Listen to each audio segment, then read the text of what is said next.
This story begins in the farthest forest of West Virginia. To climb the deserted road, a couple named Rich and Hallie can be seen intending. Rich reaches the top and recognizes a filthy stream of water in front of him. And, after applauding oneself on his victory, he promptly orders Hallie. Now we see that Hallie's foot is slipped while climbing, but controlling her, she again tries to climb up. Here he calls Rich for help, but gets worried about not seeing him before. Suddenly she is shocked finding the fallen blood drops on her face. She lays eyes on Rich, who is fallen down by someone. Before understanding anything, someone begins to pull her up forcefully. But she handles herself, cutting her rope. But losing her grip, she falls down, where she sees Rich's corpse. Seeing him, she starts crying. At the same time, some voices are heard from the mountain. Hearing them, she moves to her car in order to rescue her life. But her foot is trapped in a barbed wire and she falls. And that murder takes her with him, dragging. Now we know the occurrence of robberies in this region, where the news reveals the theft of cars one after another. Even people claim to view witchcraft in this area. We again view a passing car in this region, where we see Chris, who is going for an interview in another city. During the journey, he is caught in a traffic jam, and he finds himself late when the traffic does not move ahead. Exiting the car, he proceeds to the front of the parked truck, standing there, where he asks the reason of traffic jam from truck driver. Driver tells him that at the distance of 5 miles, a chemical truck has turned upside down, so they have to spend many hours here. When he hears it, he rushes to his car and becomes concerned. Finding himself stuck in traffic, he turns his car around, and he informs company of his being late, but the phone is disconnected because of the mountain area. In his search for a phone, he notices a gas station sign and drives his car there. On the way, he observes the ownerless cars one after another, and passing beside them, he reaches a gas station, where he encounters the owner of a gas station, who seems a sick person. Now he tries to inform company people getting of the car, but he cannot contact because the phone is dead. Now he asks the owner of the gas station about the other address which leads to the city, but he ignores his conversation. Suddenly, he lays his eyes on the clipped map there, where he finds a rough road leading to the city. Now he asks about this road from the owner of the gas station. Hearing it, he suggests going on this way. Now he moves to that way, where he reaches an intersection crossing thick forests, where he notices a board of shorts cut. Pondering it, he leads his car to that rough road and he sees a dead deer. As a result, his car is crushed with the front car. A fatal accident occurs in both cars, but Chris is survived. The owners of this car have now approached him and inquired about his health. Restoring himself, he apologizes of his mistake from them and talks to return the payment of loss on his part. Along with it, he asks the reason for the car stoppage in the mid of the road, where Francine responds that someone has spread the barbed wire on the road, so their car's tire has punctured. One of their friends suggests going to the previous gas station for a call, but Chris forbids them to go there. All decide to go alone, but Evan and Francine stop for taking care of the cars. Now they discover a dead mongoose on the way. It seems someone has thrown it, tearing its midst. Walking at a distance, they see the burning tires of cars, which indicate the danger, but he asks to move further. There we see Francine and Evan, who feel a movement in nearby bushes, and he goes to check, but Francine is got worried about not finding him. She goes after him to search. While walking, she notices Evan's shoe. As he goes near it, a cut ear of Evan is also seen. Looking at it, she starts crying. Then a person puts her into death, attaching We see the remained people at the end of the road. All 4 persons go for a helping hand. While walking, they discover a house and move towards it for help. Chris is gone upset noticing the number of cars. He knocks at the door for asking help. Soon they know there is no one in the house.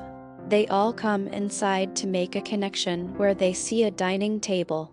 It shows this house has not been cleaned for a long time. On the other side, glasses and car keys are found. Opening the refrigerator, he is left astonished. We find the different limbs in the refrigerator. Jessie sees the same barbed wire which had torn her tire of the car.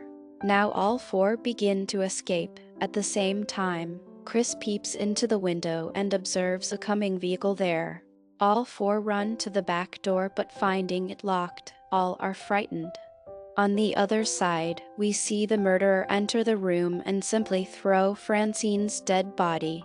And we see Chris and Jessie, who are scarred and saw her dead body. We see the 3 cannibals who place Francine's dead body on the table for the first time.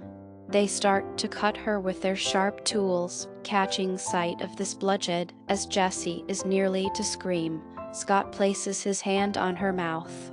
After a while, those cannibals fall into a deep slumber as they eat the dead body. Finding chance, all try to leave stealthily. During it, a cannibal looks at them. Seeing him, all escape at the back side. At first sight, cannibals reach their searching them, and Chris intends to steal their vehicles while screaming to divert his attention away from him. However, a cannibal shoots him, causing him to fall and sustain injuries. Observing it, all 3 are shocked. Now we notice Scott running into the forest. Noticing the truck, he moves towards it. At the same time, an arrow pierces him, and the other 3 escape, saving their lives. At a distance, their truck is stuck in the mud, and they have to leave the truck behind. All 3 lead to the road from the forest, rescuing them.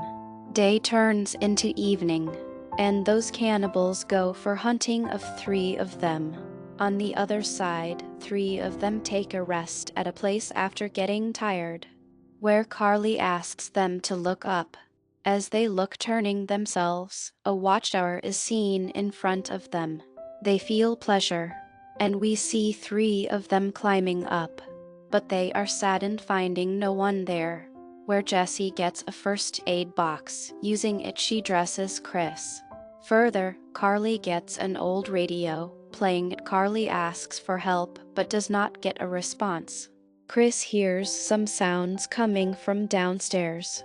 As he looks, he sees the 3 passing cannibals downside, and those 3 are seen climbing up the tower.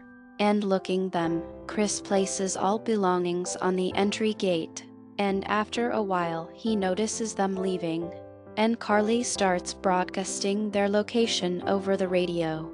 Then the cannibals damage the wire of the radio and set the fire to the tower. Finding herself in flames, Carly takes the kept box and breaks the window of the tower for the safety of her life. Chris notices the tree downside and 3 of them save their life jumping on them. The 3 cannibals observe them and aiming to catch them, they start to climb up the tree. And seeing their arrival, 3 of them are seen to move from one tree to another. While crossing a tree, a cannibal reaches near Carly. Seizing an opportunity, he slices her into 2 pieces while attacking his face. Now Chris stands up, stabilizing him. He hears the sound of a vehicle and notices a police van. Running, he stops the car. As the policeman steps towards him for his help, an arrow pierces his eye. Now we see a cannibal who comes to kill Chris, but Chris hides under the car, saving his life. The cannibal bends to search him but is left astonished, finding nothing.